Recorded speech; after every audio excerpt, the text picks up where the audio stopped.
आज हम बात करते हैं blood circulation and human respiration यानी मानव श्वसन और रक्त परिसंचरण से संबंधित हम महत्वपूर्ण 40 क्वेश्चनों की बात करेंगे।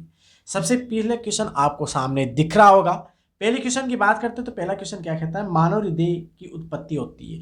देखो, जब भी भ्रूणीय अवस्था में जो जाइगोट बन जाता है शुक्राणु अंडाणु के निषेचन के बाद, उसमें विदलन होता है और विदलन के बाद उसमें जब गैस्ट्रोला अवस्था आती है यानी मोरूला, ब्लास्टोला, गैस्ट्रोला, तो गैस्ट्रोला अवस्था में 3 जनन स्तर बनते हैं, एक्टोडर्म, मेसोडर्म और इंडोडर्म। तो उन्हीं के द्वारा हमारे शरीर के अंग उत्पन्न होते हैं। तो आपको बता दें, जो मानव हार्ट होता है उसकी उत्पत्ति मेसोडर्मल होती है, मेसोडर्म से होती है। तो इसका आंसर आ जाएगा तीसरा। नेक्स्ट क्वेश्चन की ओर चलते हैं हम। सेकंड क्वेश्चन है, ब्लड है यानी रक्त है। रक्त क्या है? एक प्रकार का तरल संयोजी उत्तक होता है, यानी हमारे शरीर के रक्त, हड्डियां, उपास्थियां और हड्डी को जोड़ने वाला लिगामेंट, हड्डी को मांसपेशी से जोड़ने वाला कंडरा, ये सभी क्या होते हैं? संयोजी उत्तक होते हैं। तो रक्त एक तरल संयोजी उत्तक होता है। चौथा आंसर इसका आ जाएगा। नेक्स्ट क्वेश्चन की ओर चलते हैं हम। अधिक ऊंचाई पर मनुष्य के रक्ताणु में होगी। तीसरा क्वेश्चन क्या है? अधिक ऊंचाई पर आरबीसी की बात करें, रक्ताणु का मतलब आरबीसी, रेड ब्लड कार्पकल्स यानी हीमोग्लोबिन होता है, इसलिए लाल होती है। तो जैसे जैसे हम ऊंचाई पर जाते हैं, आपको बता दें ऊंचाई पर जाने पर क्या होता है कि वहां पर वायुमंडल दाब कम होता है। इसकी वजह से हमारा एल्टीट्यूड यानी तुगनता बीमारी हो जाती है, जिसमें हाथ पैरों में दर्द होना, चक्कर आना, ठीक है, ये उसके लक्षण होते हैं। इसमें क्या होता है? आरबीसी की संख्या में बढ़ोतरी होती है, यानी आरबीसी की संख्या बढ़ती है। तो इसका आंसर आ जाए संख्या में वृद्धि होना। पहला आंसर आ जाएगा इसका। नेक्स्ट क्वेश्चन की ओर चलते हैं हम। हृदय में संकोचन प्रारंभ होता है। आप जानते हो कि हृदय में जो संकोचन होता है वो दाएं आलिंद में पाए जाने वाले SAN नोड से होता है। इसी प्रकार नीले में भी AVN नोड होता है। तो साइनो ऑरिकल नोड जो होता है उसी में ही एक पेसमेकर कह सकते हैं, इसे हम पेसमेकर बोलते हैं। ये हृदय को जड़ खाता है, अपनी भाषा में पिचकाने का काम करता है। तो इसका आंसर आ जाएगा दूसरा। नेक्स्ट क्वेश्चन की ओर चलते हैं। अगर वीडियो आपको अच्छी लग रही है तो इस चैनल को, दिनेश कुमावत क्लासेस को, आप लाइक कीजिए, सब्सक्राइब कीजिए और शेयर कीजिए। हम आपके लिए अच्छी अच्छी वीडियो लाते हैं और लाते रहेंगे। नेक्स्ट क्वेश्चन की बात करते हैं हम। रक्त का थक्का बनाने में महत्वपूर्ण भूमिका निभाते हैं। ठीक है, आपको नीचे देखो, आप नीचे दिनेश कुमावत लिख रहा हूँ, वहाँ पर आप जाइए, वहाँ पर बेल आइकन है, आप उसके दबाइए। सब्सक्राइब लिख रखा है, सब्सक्राइब कर दीजिए। ठीक है, सब्सक्राइब आ जाएगा करते ही। तो रक्त का थक्का बनाने में महत्वपूर्ण भूमिका निभाते हैं। तो महत्वपूर्ण भूमिका कौन निभाता है? तो थ्रोम्बोसाइट को हम थ्रोम्बोसाइट को हम बोलते हैं पट्टिकाणु, या अपनी भाषा में प्लेटें गिर जाना। ठीक है, तो 1.5 लाख से लेकर 3.5 लाख इसकी संख्या होती है। तो थ्रोम्बोसाइट क्या आती है? रक्त का थक्का जमाने में महत्वपूर्ण होते हैं। आंसर आ जाएगा दूसरा। नेक्स्ट क्वेश्चन की बात करते हैं। हार्ट का संकोचन किसके नियंत्रण में होता है? तो आपको बता दें कि SA नोड जो होता है उसके द्वारा, जो दाएं आलिंद में स्थित है, इसी के द्वारा हार्ट का संकोचन नियंत्रण होता है। आगे हम बात करते हैं 7वें क्वेश्चन की ओर। 7वां क्वेश्चन क्या है?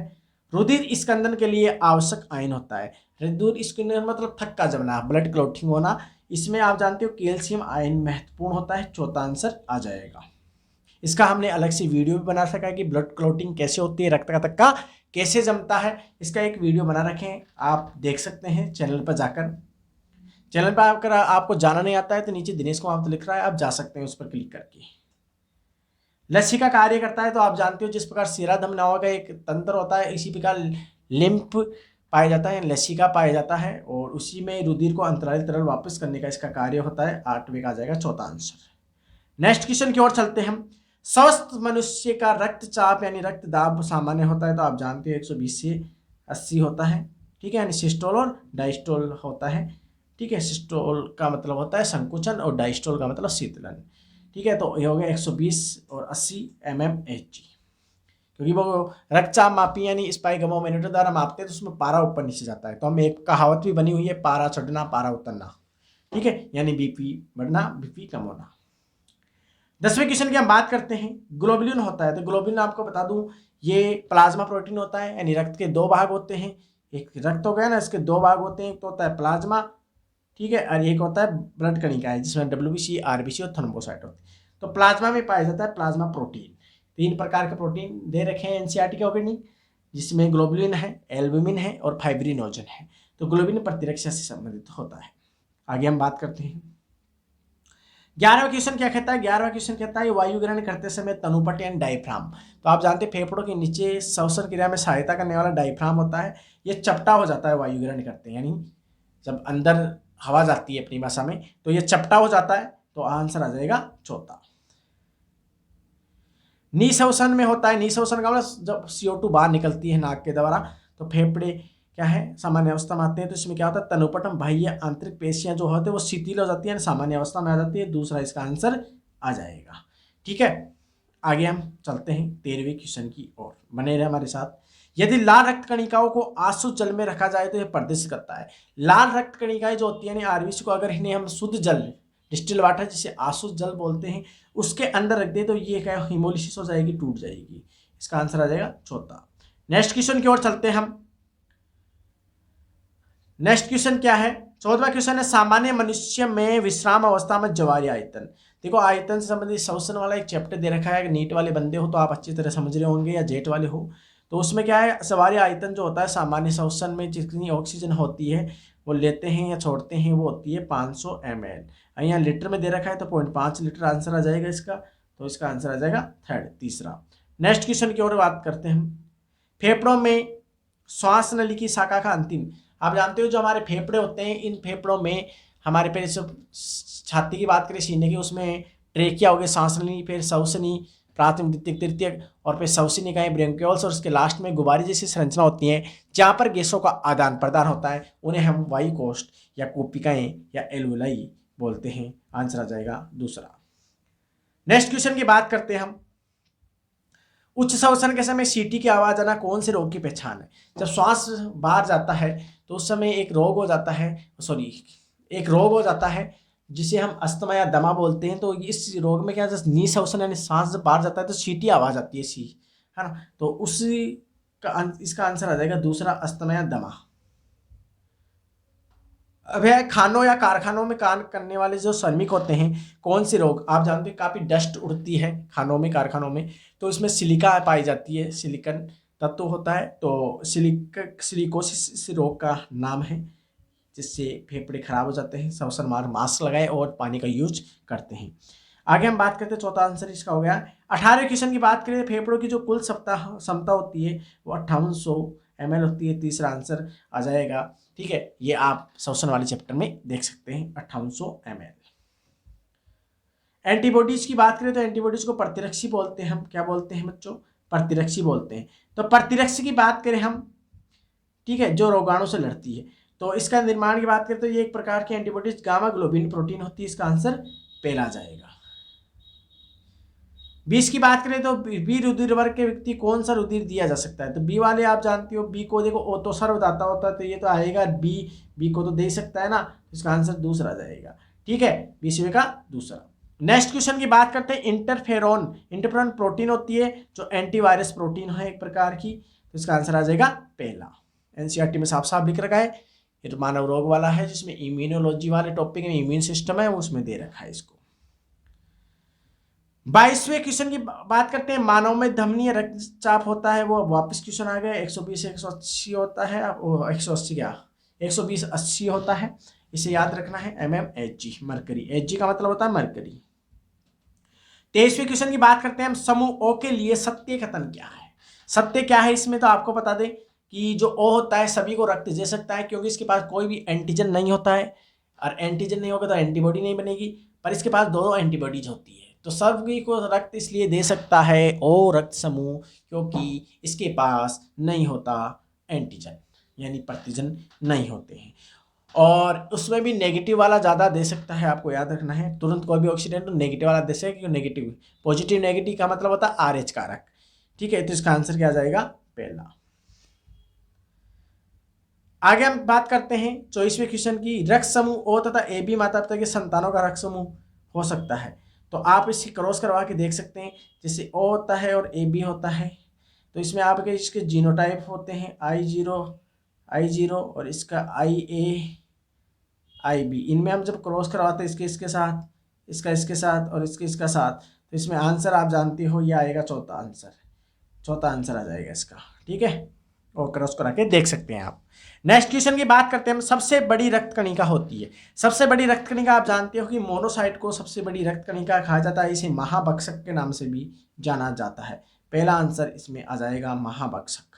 और भक्षाणु प्रगति फेगोसाइटोसिस प्रगति की होती है, पहला आंसर आ जाएगा। 26वीं क्वेश्चन की बात करते हैं भ्रूण में इरिथ्रोसाइट की जब भी बात होती है तो हम आरबीसी को बोलते हैं इरिथ्रोसाइट, रेड ब्लड कार्पोकल्स का निर्माण कहाँ होता है? तो भ्रूणीय अवस्था में आप जानते हो कि जो स्प्लीन जो आरबीसी का कब्रिस्तान होता है वो और यकृत में होता है, तो इसका आंसर आ जाएगा पहला। कैसे लग रही है ये जानकारी? ये नीट जेट सभी एग्जाम के लिए, आईसीआर के लिए, फर्स्ट ग्रेड के लिए, अदर साइंस में जो एग्जाम होते हैं उनके लिए महत्वपूर्ण क्वेश्चन है। इस चैनल पर हर प्रकार के आपको वीडियो क्लासें आप मिलती है और मिलती रहेगी। जितना ज़्यादा हो चैनल को लाइक सब्सक्राइब कीजिए, आपसे यही रिक्वेस्ट है। इसमें आपके कोई पैसे नहीं लगते शेयर करने में, आप इसे शेयर कीजिए, प्लीज़ रिक्वेस्ट है आपसे। आगे हम बात करते हैं, एक ही परिवार के 3 बच्चों का एक समूह ओ ए बी द बी है, इनके माता पिता का जीनोटाइप होगा। तो इसके जीनोटाइप अब आपको बता दें कि इसका आंसर तो आ जाएगा वैसे पहला। अब कैसे निकालते हैं? तो बच्चे हैं तो आपको बता दूं, देखो कि जैसे आपको मैं एक सारणी बना देता हूँ, उससे आप किसी के भी निकाल सकते हो। जैसे 4 प्रकार के रक्त समूह होते हैं, ए बी और ओ बच गया, इसको अभी नीचे बता देंगे। इसका बताते हैं हम, तो इसका तो होते हैं सॉरी यहाँ आई है ना, आई, ये टी नहीं है, आई है। और एक हो गया आई ए, ठीक है। एक एक को बताते हैं, देखो ऐसे नहीं समझोगे आप, एक एक को बताते हैं। ये देखो पहले एक का बताते हैं, ये ए हो गया, इसके 2 होंगे, लिखते चलना आप, आई ए ये हो गए 2 जीनोटाइप, तो एक के हो गए। नेक्स्ट बी की बात करते हैं हम, बी की बात करें तो इसके भी 2 होंगे। आई जीन आपको रक्त समूह को नियंत्रित करने वाला आई जीन होता है, तो आई बी और आई, ये 2 इसके हो गए, 4 हो गए जीनोटाइप। टोटल 6 तो जीनोटाइप होते हैं रुधिर वर्ग के, और 4 होते हैं फिनोटाइप। 6 genotype, 4 phenotype. सी की बात करते हैं, ए बी की बात करते हैं हम, ए बी की, तो ए बी का तो एक ही होता है आई बी, आई जीन होता है रुधिर वर्ग को नियंत्रित करने वाला जीन, ठीक है। और लास्ट में ओ बच गया, ओ की हम बात करें तो इसमें होता है आई, ठीक है, ये होते हैं। तो टोटल हो गया ना। अब आप इनमें क्रॉस करा के देख सकते हैं कि क्या आएगा, तो आंसर आपको बता दें ए आ जाएगा इसका, ठीक है। नेक्स्ट क्वेश्चन की ओर चलते हैं हम। 28वां क्वेश्चन है, बच्चों जिनके माता पिता का रक्त समूह ओ तथा पिता का रक्त समूह ए है तो होगा। तो आप जानते हैं ओ और बी होता है इसका, इसी से निकाल सकते हो। अभी जो क्रॉस बताया था ना, उससे आप क्रॉस करवा के देख सकते हो। नेक्स्ट क्वेश्चन की बात करते हैं, 29 निम्नलिखित में से एक प्लाज्मा प्रोटीन नहीं है। प्लाज्मा प्रोटीन 3 ही प्रकार के बताए थे, एनसीईआरटी में लिख रखा है, ठीक है भाई। प्लाज्मा प्रोटीन का मतलब होता है कि रक्त को 2 भागों में बांट रखता है, प्लाज्मा प्रोटीन और रक्त कणिकाएं। तो प्लाज्मा प्रोटीन में विभिन्न प्रकार के आयन, ठीक है, और लवण, सोडियम बाइकार्बोनेट और प्लाज्मा प्रोटीन ये पाए जाते हैं। तो प्लाज्मा प्रोटीन फाइब्रिनोजन है, एल्ब्यूमिन है, ग्लोबुलिन है, तो इसमें एक्टिन नहीं होता है, इसका आंसर चौथा आ जाएगा, ठीक है। एक्टिन और मायोसिन जो होता है ना, वो मांसपेशियों में पाया जाता है। नेक्स्ट क्वेश्चन की बात करते हैं, विलियम हार्वे किस खोज के लिए जाने जाते हैं? तो आप जानते हो रक्त परिसंचरण की खोज यानी ब्लड सर्कुलेशन की खोज विलियम हार्वे को जाती है। तो आगे बात करते हैं हम 31वीं क्वेश्चन की, एंटीबॉडीज का निर्माण कहाँ होता है? तो एंटीबॉडीज का निर्माण आपको बता दें, डब्ल्यूबीसी की जो कोशिका होती है लिम्फोसाइट, जिसे लसीकाणु कहते हैं, उसके अंदर क्या होता है? एंटीबॉडीज का निर्माण होता है। नेक्स्ट क्वेश्चन की बात करते हैं, स्तनधारियों में लंबी अस्थियां प्रदान करती है। लंबी अस्थियां जो होती है, हड्डियां, अस्थियां नहीं, बोन्स, हड्डियां, ये सारा देने के साथ साथ आरबीसी और डब्ल्यूबीसी भी उत्पन्न करती है, क्योंकि इसमें बोन मेरो पाया जाता है। किस फिल्म देखी होगी तो बोन मेरो का मतलब हड्डियों में मज्जा उत्तक होते हैं, मेरो यानी मज्जा उत्तक। 33 की बात करें, कशेरुकों में हीमोग्लोबिन रंगा होता है। तो हीमोग्लोबिन आप जानते हो आरबीसी के अंदर होता है, और आरबीसी को हम रुधिर अणु या रक्ताणु के नाम से जानते हैं। 120 दिन इसका जीवन काल होता है, कई बार कंपटीशन एग्जाम में पूछ चुके हैं।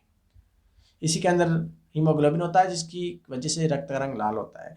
किस वैज्ञानिक ने रुधिर वर्गों का पता लगाया था? तो रुधिर वर्ग ए बी ओ 4 प्रकार का होता है, तो इसका पता लगाया था लैंडस्टीनर वैज्ञानिक ने।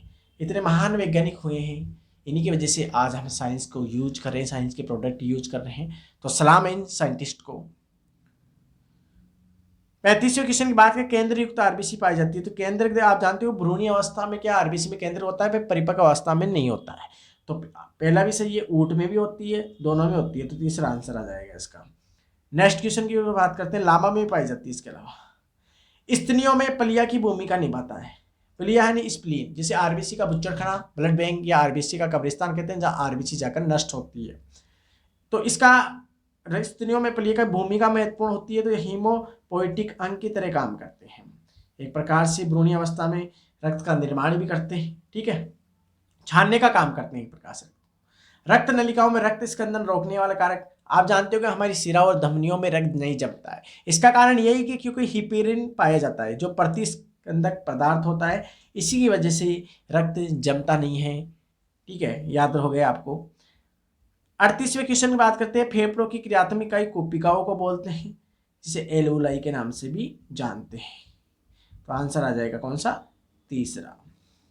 नेक्स्ट की बात करते हैं हम, 39 स्तनियों में बाइकार्बोनेट के रूप में कितनी प्रतिशत CO2 का परिवहन होता है?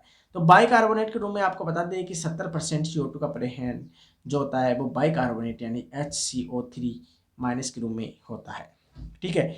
लास्ट क्वेश्चन की बात करते हैं हम, श्वसन के दौरान कौन सी ऊर्जा प्रयोग में ली जाती है? तो श्वसन में आप जानते हो रासायनिक ऊर्जा में बदलने की प्रक्रिया है। तो कैसी लगी वीडियो? अगर आपको अच्छी लगी है तो इस चैनल को लाइक, सब्सक्राइब, शेयर करना है। सब्सक्राइब नीचे लिखा होता है, चैनल का नाम दिनेश कुमार क्लासेज, वहाँ पर आप क्लिक करोगे तो ऑप्शन आएगा सब्सक्राइब, वहाँ पर सब्सक्राइब करते सब्सक्राइब हो जाएगा, और बेल आइकन को दबाने, क्योंकि जो भी हम वीडियो डालें उसका नोटिफिकेशन आपके पास तुरंत आ जाए।